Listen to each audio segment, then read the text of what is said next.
বৃষভ রাশি, বৃষভ লগ্ন, টরাস সাইনের জাতক জাতিকাদের 2025 সালের নভেম্বর মাস আপনাদের ক্ষেত্রে ঠিক কেমন অতিবাহিত হবে সে বিষয়ে প্রতিবেদনে আমরা বিস্তারিত আলোচনা করতে চলেছি।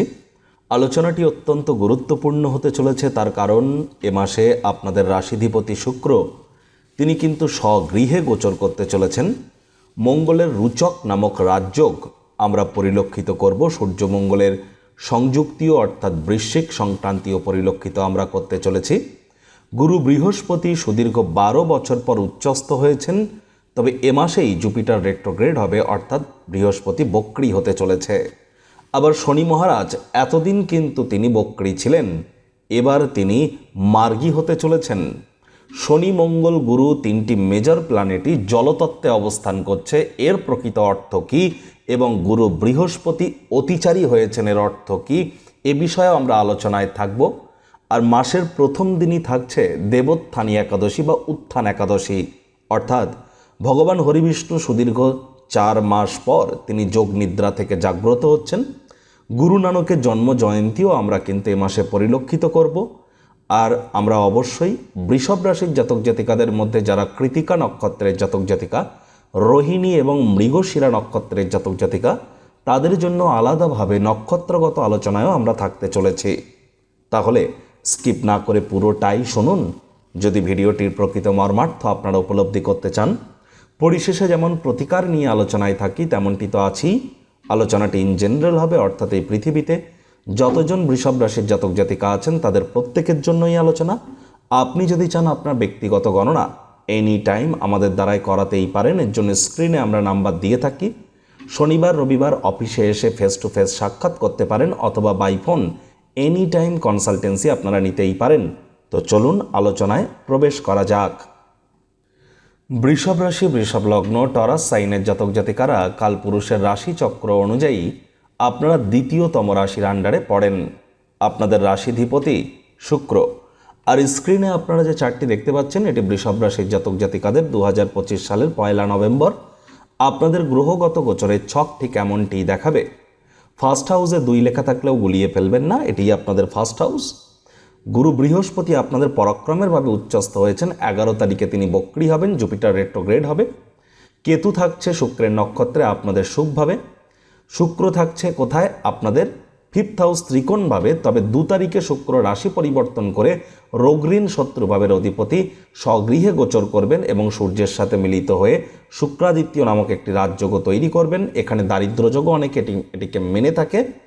আবার শুক্র কিন্তু 26 তারিখে আবার রাশি পরিবর্তন করবে, তখন আমরা মঙ্গল শুক্রের সংযোগ পরিলক্ষিত করব। সূর্যের সাথেও ত্রিগ্রহী যোগ আপনাদের সপ্তমভাবে তৈরি হবে। সূর্য 16 তারিখের পর কিন্তু বৃশ্চিক সংক্রান্তি ঘটিয়ে মঙ্গলের সাথে সংযুক্ত হতে চলেছে। সেখানে সূর্য বুধের বুধাদিত্য যোগও আমরা একটি সপ্তাহের জন্য পরিলক্ষিত করব। আর মঙ্গল আপনাদের সপ্তমভাবের অধিপতি সপ্তমভাবেই থাকছেন পুরো মাসটি জুড়ে রুচক নামক রাজযোগ তৈরি করে, যেখানে 8 লেখা আছে। বুধ কিন্তু রাশি পরিবর্তন করবে 23 তারিখে করে আপনাদের 8th হাউসে গোচর করে যাবে। রাহু পূর্ব ভাদ্রপদ নক্ষত্রে আপনাদের কর্মস্থানেই গোচর করবে। শনিও পূর্ব ভাদ্রপদ নক্ষত্রে আপনাদের লাভভাবে গোচর করছে। তবে 28 তারিখে শনি বক্রী থেকে মার্গী হবে। প্রথমেই আপনাদের জন্য যে সুসংবাদ আমরা প্রদান করবার চেষ্টা করব। দেখুন, যে সমস্ত বৃষভ রাশির জাতক জাতিকারা বিশেষ করে বেকার যুবক যুবতী আছেন, তাদের নতুন চাকরি বা নতুন কর্মসংস্থানের যোগ অবশ্যই পরিলক্ষিত হবে। মাসের সেকেন্ড হাফে 16 তারিখের পর সরকারি চাকরি প্রাপ্তির যোগও কিন্তু একটি মাসের জন্য আপনাদের তৈরি হতে চলেছে। যারা IT sector, real estate, army, police, defence, automobile industry, pharmaceutical industry, sports, networking, marketing, সেলসের ডিপার্টমেন্টে আছেন, তাদের জন্য সময় সুযোগ দুর্দান্ত পরিগণিত হতে চলেছে। এর সাথে সাথে যারা পলিটিশিয়ান আছেন, রাজনীতিবিদ আছেন বা সরকারি চাকরিজীবী আছেন বা বিভিন্ন কর্পোরেট সেক্টরে অ্যাডমিন লেভেলে জব করছেন, তাদের অনেকের ক্ষেত্রেই কিন্তু বিগত কয়েকটি মাস একটু টার্ময়েলের মধ্য দিয়ে হয়তো গিয়েছে। বিভিন্ন ক্রিটিক্যাল জাংচারের সম্মুখীন আপনারা হয়েছেন। এবার কিন্তু সেখান থেকে আপনারা রিলিফ প্রাপ্তি করতে চলেছেন। আবার দেখুন, রাহু যেহেতু আপনাদের কর্মস্থানে গুরুর নক্ষত্রে গোচর করছে, গুরু উচ্চস্থ হয়েছে, তাহলে অবশ্যই যারা আবগারি দপ্তর অর্থাৎ কোনো প্রকার অ্যালকোহল রিলেটেড ইন্ডাস্ট্রি অথবা আর্টিফিশিয়াল ইন্টেলিজেন্স, ক্রিপ্টোকারেন্সি, সিলভার এই ধরনের ইন্ডাস্ট্রিতে যারা আছেন তাদের জন্যও সময় সুযোগ দুর্দান্ত। ইন্টারনেট রিলেটেড কাজ যারা করছেন, ওয়্যারলেস রিলেটেড কাজ যারা করছেন তাদের জন্য সময় সুযোগ দুর্দান্ত। সাইবার ক্রাইমে যারা কাজ করছেন তাদের হাতে কিন্তু বড় কিছু এ সময় লাগতে পারে, যা আপনার ভাগ্যকে মহিমান্বিত করতে চলেছে। তবে হ্যাঁ, মস্তিষ্ক কিন্তু কর্মক্ষেত্রে ভ্রমিতও হতে পারে, এ বিষয়ে আপনাদেরকে সচেতন থাকতে হবে। গুরু বৃহস্পতির পূর্ণ দৃষ্টি থাকবে আপনাদের ভাগ্যস্থানে, তাহলে ভাগ্যের মজবুতি তো 100% আপনারা পরিলক্ষিত করতে চলেছেন, এই বিষয়ে কোনো সন্দেহের অবকাশ নেই। পিতা বা পিতৃতুল্য ব্যক্তিবর্গের শরীর স্বাস্থ্যের দিকে আপনাদেরকে একটু নজর দিতে হবে, ভাই বোনেদের সাথে সম্পর্কের দিকে নজর দিতে হবে।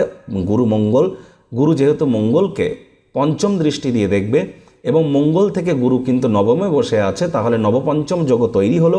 এর ফলস্বরূপ আপনাদেরকে বলবো, অবিবাহিত যারা আছেন 100% আপনাদের বিবাহের যোগ কিন্তু আসতে চলেছে। যদি বিবাহের যোগ্য বা যোগ্যা হয়ে থাকেন, অনেকের ক্ষেত্রেই বিয়ের ঘণ্টাও কিন্তু বাজতে চলেছে মাসের সেকেন্ড হাফে। বিশেষ করে যারা পার্টনারশিপে ক্রিয়াকলাপ করছেন তাদের জন্য সময় সুযোগ ভালো, 26 তারিখ পর্যন্ত স্পেসিফিক ওয়েতে বলতে গেলে। আর এ সময় কিন্তু আদালত বা কোর্টে যদি কোনো কেস পেন্ডিং থেকে থাকে, কোর্ট বা আদালত আপনাদের পক্ষে সিদ্ধান্ত বা রায় প্রদান করতে পারে। স্বামী স্ত্রী একসাথে রোম্যান্টিক কোনো ভ্রমণেও কিন্তু আপনারা যেতেই পারেন। রোগ, ঋণ, শত্রু থেকে আপনারা মুক্তি প্রাপ্তি করতে পারেন। তবে শুক্রের যেহেতু পূর্ণ দৃষ্টি আপনাদের 12th হাউসে থাকবে, তাহলে খরচের মাত্রা বেড়ে যেতে পারে। ল্যাভিশ লাইফস্টাইল বা কাউকে খুশি করবার জন্য অতিরিক্ত অর্থের অপচয় করা থেকে এ সময় আপনাদের বিরত থাকাটাই কিন্তু আমরা শ্রেয় বলে মনে করছি। একই সাথে আপনাদেরকে বলবো, স্বামী স্ত্রী আপনাদের শরীর স্বাস্থ্যের উন্নতি হয়তো হবে, তবে মায়ের শরীর স্বাস্থ্যের দিকে অতিরিক্ত নজর দিন, মায়ের সাথে সম্পর্কের দিকে নজর দিন, মায়ের কর্মের দিকে নজর দিন। আপনার ক্ষেত্রেও রক্ত, হৃৎপিণ্ড, বুক বা ফুসফুসের যদি পুরনো কোনো পেশেন্ট হয়ে থাকেন, ইমিডিয়েট আপনারা কোনো চিকিৎসকের পরামর্শ নিন। নিজে থেকে মেডিসিন যেন কিনে খেতে যাবেন না, মেডিসিনের উপরে নির্ভরশীলতা বেড়ে যেতে পারে। নতুন জমি, বাড়ি, গাড়ি ক্রয় করবার জন্য সময় সুযোগ কিন্তু খুব একটা সুবিধাজনক নয়। দেখুন, শনি মার্গী হচ্ছেন 28 তারিখে, আর গুরু বৃহস্পতির দৃষ্টি শনির উপরে আছে, শনি বৃহস্পতির নক্ষত্রেই আছে। তৎসত্ত্বেও শনির তৃতীয় দৃষ্টি কিন্তু আপনাদের রাশিতে থাকবে। এ সময় হার্ডওয়ার্ক, কঠোর কায়িক পরিশ্রমের কোনো বিকল্পই নেই। আলসেমি ভাব বাড়তে পারে এ সময় আপনাদের। মঙ্গলেরও যেহেতু দৃষ্টি আপনাদের রাশিতে থাকবে, মেজাজও চড়ে যেতে পারে, হুটহাট করে রেগে যেতে পারেন। রাগ কিন্তু স্বল্প পাগলামির একটি রূপান্তর মাত্র। হাই এনার্জিকে চ্যানেলাইজ করবার চেষ্টা এ সময় আপনাদের অবশ্যই করা উচিত। মঙ্গল যেহেতু রাহুকে চতুর্থ দৃষ্টি দিয়ে দেখবে, কর্মক্ষেত্রে, কাজের জায়গায়, অফিসে আগুন, বিদ্যুৎ, বজ্রপাত এই 3টি ক্ষেত্র থেকেই সাবধান থাকতে হবে।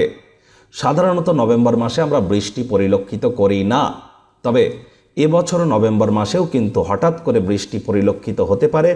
বিশেষ করে যারা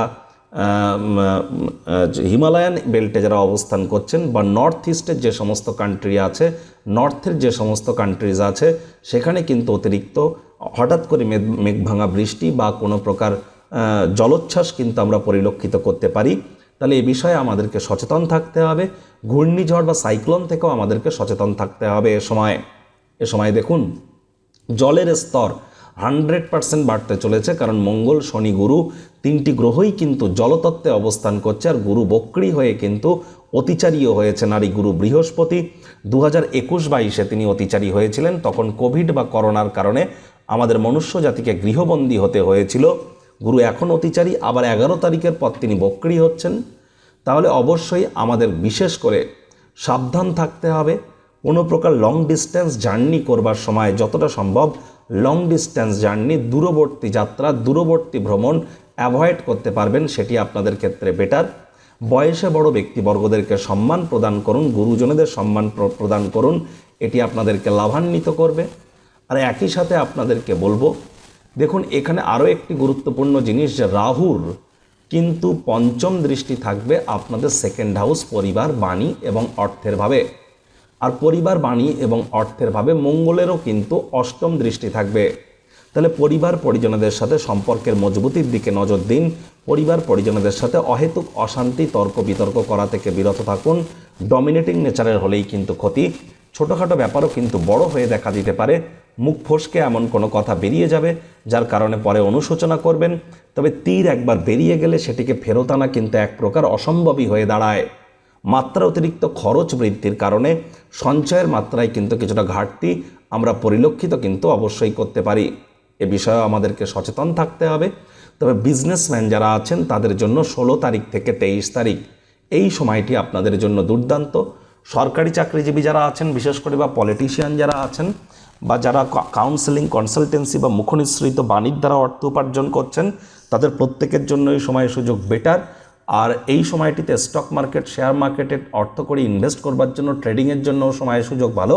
তবে বৃষভ রাশির জাতক জাতিকাদের আমরা এ মাসে stock market trading crypto commodity বা রিটেল আউটলেট যারা রান করেন তাদেরকে অত্যন্ত প্রিকশন নিয়ে চলতে বলবো। বাইরের খাদ্য খাবার খেলেই পেটের সমস্যা বদহজমের প্রবলেম কিন্তু বেড়ে যেতে পারে। আর এ সময় আপনাদের অবশ্যই প্রেমিক প্রেমিকা যুগল একে অপরের চরিত্র নিয়ে সন্দেহবাতিক যেন হবেন না। সম্পর্কের অবনতিও কিন্তু এ সময় অবশ্যই ঘটতে পারে, এ বিষয়ে সচেতন থাকুন। যারা কৃতিকা নক্ষত্রের জাতক জাতিকা তাদের বলবো 16 তারিখের পর আপনাদের জন্য সময় সুযোগ দুর্দান্ত পরিগণিত হচ্ছে। 16 তারিখের আগে পর্যন্ত কনসিস্টেন্সি মেনটেন করে চলুন, অর্থাৎ যা যেমন চলছে তেমনভাবেই চলতে দিন। আর যারা মৃগশিরা নক্ষত্রের জাতক জাতিকা তাদের ক্ষেত্রে মাসটি দুর্দান্ত। অবিবাহিতদের বিবাহের যোগ, বিজনেসম্যানদের আর্থিক উন্নতির যোগ, লিটিগেশন ইস্যু থেকে আপনারা মুক্তি পেতে পারেন, আইনি জটিলতা থেকে পার্টনারশিপ ক্রিয়াকলাপেও লাভান্বিত হতে পারেন, ভাইপো ভাইজিদের তরফ থেকে লাভান্বিত হতে পারেন। আর এই সময় স্বামী স্ত্রী একসাথে কোথাও রোম্যান্টিক ভ্রমণেও আপনারা যেতে পারেন। তবে চঞ্চলতাকে রাগকে কন্ট্রোলের মধ্যে রাখতে হবে। আর যারা রোহিণী নক্ষত্রের জাতক জাতিকা তাদের ক্ষেত্রে বলবো সাহস পরাক্রম আপনাদের বাড়তে চলেছে। তবে ভাই বোনের প্রতিও কিন্তু আপনাদের রেসপন্সিবিলিটি বাড়তে চলেছে। চঞ্চলতাকে আপনাদেরকে কন্ট্রোলের মধ্যে রাখতে হবে। যাদের ড্রাইভার নাম্বার 4, 7 অথবা 8, সংখ্যাতত্ত্ববিদ্যা বা numerology wise 4 means Rahu, 7 means Ketu, 8 means Saturn বা শনি। দেখুন বুঝবেন কি করে, যে কোনো মাস যে কোনো বছরের 4, 13, 22, 31 তারিখে জন্ম হলে আপনার জন্ম সংখ্যা 4, 7, 16, 25 তারিখে জন্ম হলে আপনার জন্ম সংখ্যা 7, 8, 17, 26 তারিখে জন্ম হলে আপনার জন্ম সংখ্যা 8। তাহলে ইমিডিয়েট জ্যোতিষতাত্ত্বিক পরামর্শ গ্রহণ করুন, কারণ এবছরকে ধরে আগত আরও যে 3টি বছর আপনার মিত্র গ্রহের কিন্তু নয়। ইমিডিয়েট জ্যোতিষতাত্ত্বিক পরামর্শ গ্রহণ করা আপনাদের জন্য গুরুত্বপূর্ণ। আপনাদের ভাগ্যপতি যেহেতু শনি মহারাজ, তাহলে কোনো প্রকার তাবিজ কবচ মাদুলি পাথর জেমস্টোন শিকড় বাকড় পড়া থেকে বিরত থাকুন। কর্মের মাধ্যমে ভাগ্যকে উন্নত করবার চেষ্টা করুন। প্রতিকার স্বরূপ আলোচনা করতে গিয়ে আপনাদেরকে বলবো, স্ক্রিনে আপনারা দেখতে পাচ্ছেন নবগ্রহ বীজমন্ত্র। পারলে 9টি গ্রহকেই শান্ত রাখবার জন্য এই নবগ্রহ বীজমন্ত্র প্রতিদিন আপনারা 108 বার করে জপ করুন। একবার মুখস্থ হয়ে গেলে মাত্র 10 থেকে 15 মিনিট লাগে। এটি মনুষ্য জাতির সৃষ্টি নয়, স্বয়ং ব্রহ্মদেবের সৃষ্টি, যা কখনো অনর্থ হতে পারে না। ভুলভাল উচ্চারণ করলেও কোনো নেগেটিভ ইম্প্যাক্ট পড়ে না। একই সাথে 9টি গ্রহকে আপনারা শান্ত রাখতে পারবেন, এর থেকে বেটার কিন্তু আর কিছু হতেই পারে না। আর হ্যাঁ, বুধবার করে আপনারা সবুজ শাকসবজি খাওয়ার মাত্রা বৃদ্ধি করুন। রেগুলার ছোট সবুজ এলাচ খান। হোয়াইট কালার সাদা রঙের একটি গণেশ মূর্তি যার সুর বাঁদিকে থাকবে গৃহে এনে বাড়ির উত্তর পূর্ব কোণে রাখুন, নর্থ ইস্ট কর্নার ঈশান কোণে। তবে হ্যাঁ, বাড়িতে গৃহে একটির বেশি গণেশ মূর্তি কিন্তু রাখতে নেই। দরজার আশপাশে কোনো ঠাকুরের ছবি রাখবেন না, বাড়ির বাইরে কোনো ঠাকুরের ছবি রাখবেন না। এগুলি করা থেকে বিরত থাকুন। মৃত ব্যক্তির ছবি দেওয়ালে টাঙিয়ে রাখবেন না, ঢেকে বা উল্টে রেখে দিন। আর যতটা সম্ভব চেষ্টা করুন শ্রমিক সম্প্রদায়ের ব্যক্তিবর্গ বয়োজ্যেষ্ঠদেরকে আদর সম্মান করা যায়। এটি আপনার ভাগ্যের মজবুতিতে আপনাদের ক্ষেত্রে সহায়ক প্রমাণিত হবে। তো বন্ধুরা, প্রতিবেদনটি আপনাদের ঠিক কেমন লাগলো, আপনাদের সুচিন্তিত মতামত আশা করি আপনারা নিচের কমেন্ট বক্সে লিখে জানাবেন। ভালো লাগলে একটি লাইক করতে ভুলবেন না। এই আশা রেখে আমি আমার বাণীকে এখানেই বিরাম প্রদান করছি।